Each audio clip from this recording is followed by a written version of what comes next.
Hey, this is Brent with Lykins Motorsports, and we are continuing work on our 445 Street Strip FE. I stopped several days ago, actually last week, the end of last week, because the oil pump pickup from Milodon did not cover the plug in the oil pump.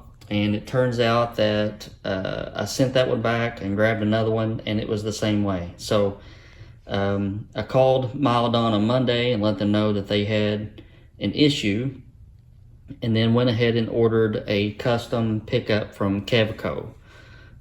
Gave them dimensions of the oil pan, told them exactly what was going on, and they had this one sent out first thing Monday morning. So we are all systems go for putting the oil pan on. I have retorqued the oil pan pickup bolts and the oil pump bolts, and you saw me on camera last week retorque the main bolts and the rod bolts. And what we're going to do now is I took a cloth with some lycra thinner and wiped off the pan rail. We're going to use some silicone and just put a very thin layer down, and then get our gasket sealed down really good. You don't need a bead, you don't need a big glob, you just need to just a very thin layer. All right, so we got our layer of silicone on, and just going to position the gasket on some. If you use a main stud in the rear cap, then you will have to cut those off. You just got to watch about how much clearance you have back here with the bolts and the oil pan flange and that sort of thing. You just need enough silicone for the gasket to stick.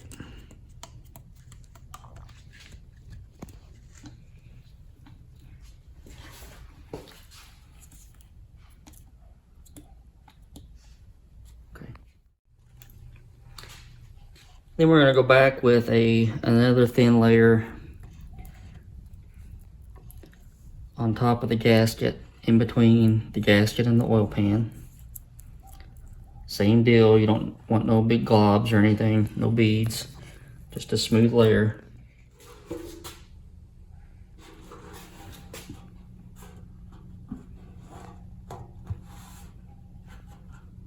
Milodon pans, I've never had any trouble with the bolt holes lining up. This is same deal. And we'll get our bolts out and get our bolts started.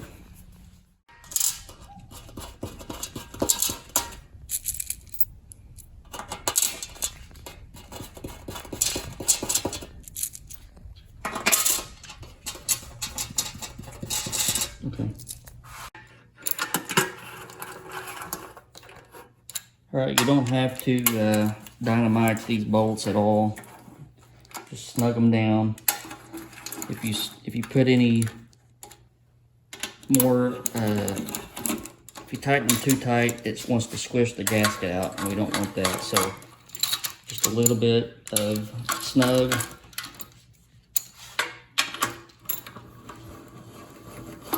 And let the gasket and the silicone do the work.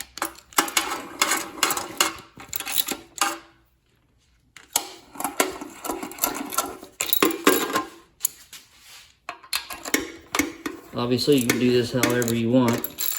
I always try to go through and skip every other bolt and then come back and get the ones I missed.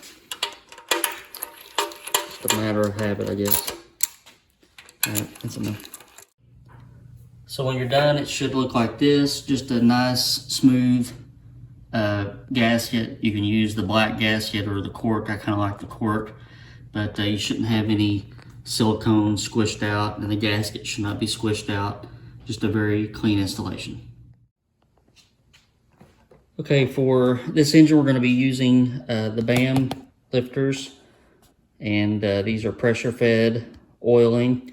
I've already used one pair to get my push rod length and everything together, but we're going to give these a wipe down and put these into the lifter bores. I'm gonna let it's Thursday evening right now. I'm gonna let the gasket set up overnight, and then tomorrow morning we'll fill it full of oil and prime. My guess is that these lifters will need the little grooves cut in between the oil holes, but that's pretty normal, and we'll get to that tomorrow.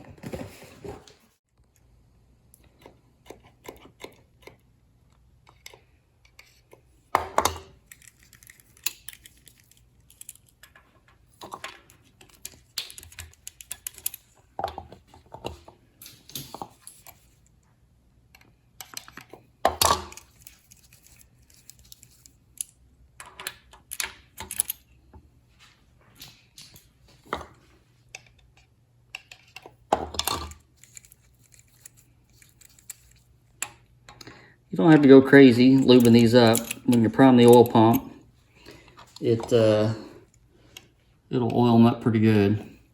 Just want a little bit of oil to protect them when you first start rolling the engine over.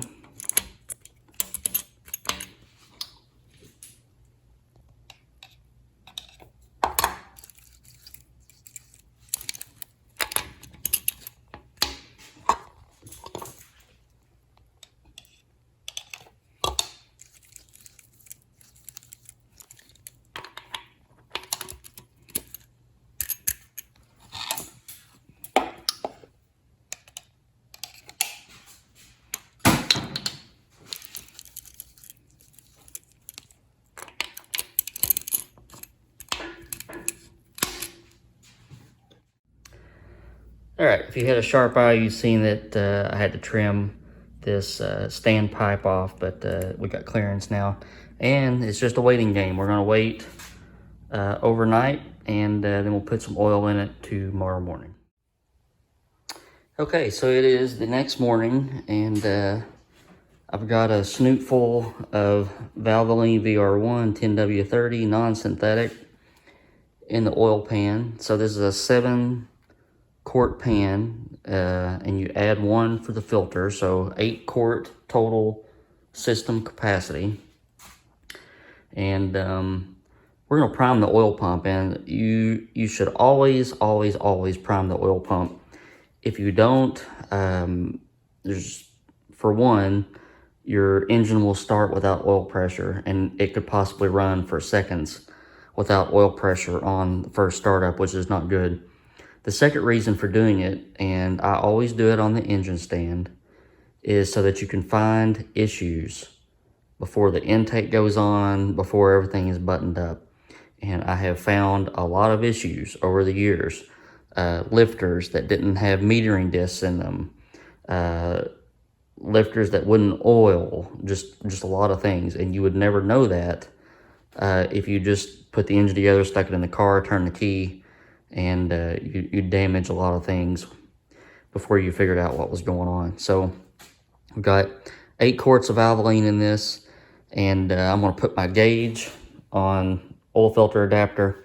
I'll hang it up here where I can see it, and then we'll get a priming tool and a 1/2-inch electric drill, and we'll spin it up. So we'll be checking for leaks on the pipe plugs back here, and we don't have push rods in here yet, so we're not going to be checking for oil to the rockers, but we will be checking to make sure that our BAM lifters are going to be passing oil.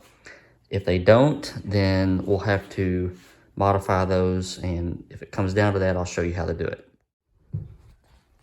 Okay, so this is going to be the first time that this engine has had pressurized oil through it.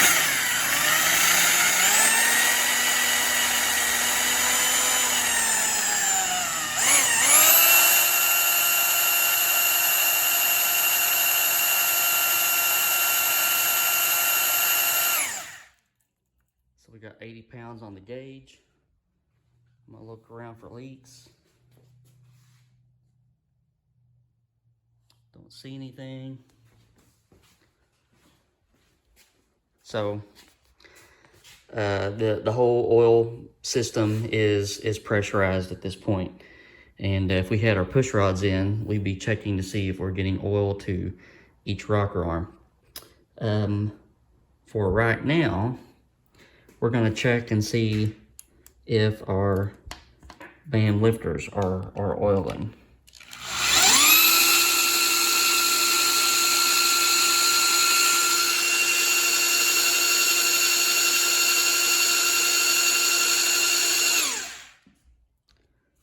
So I'm not seeing any oil movement out of the lifters, and here's better light where you can see.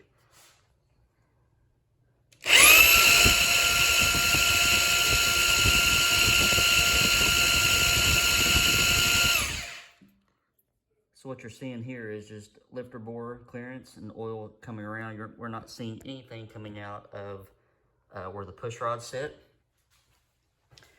If you've ever wondered how much oil an 80 thousandths restrictor will pass, sorry about that.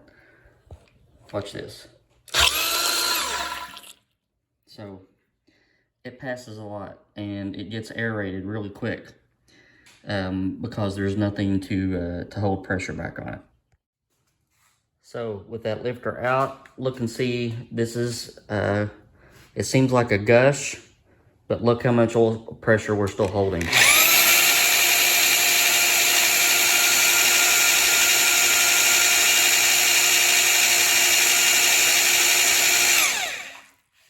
So if that restrictor was out of there, you'd see a lot more oil moving through. So we are not seeing oil up through to the push rod seats of the lifters. So we'll go over how to make that happen.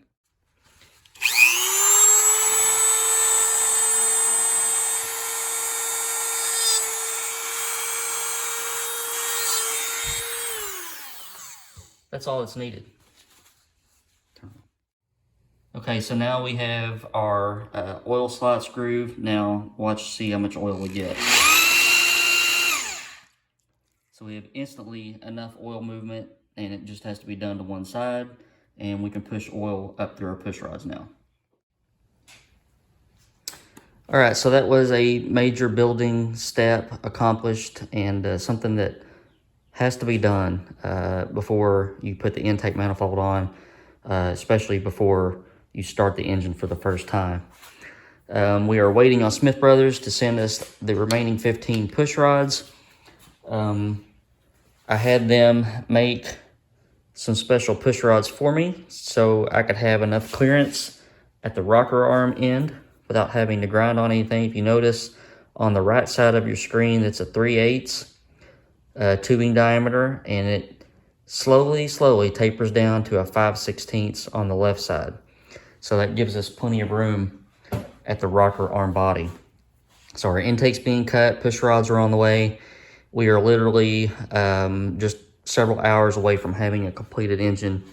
After I've finished speaking with you all, I'm going to put some paint on the water pump and shift gears to another engine today. So thank you guys very much for watching. I hope you saw something on here that will help you in your own build. Hit that subscribe button if you haven't already. Lots more Ford stuff coming through the channel. Hope you guys having a good weekend. Talk to you soon.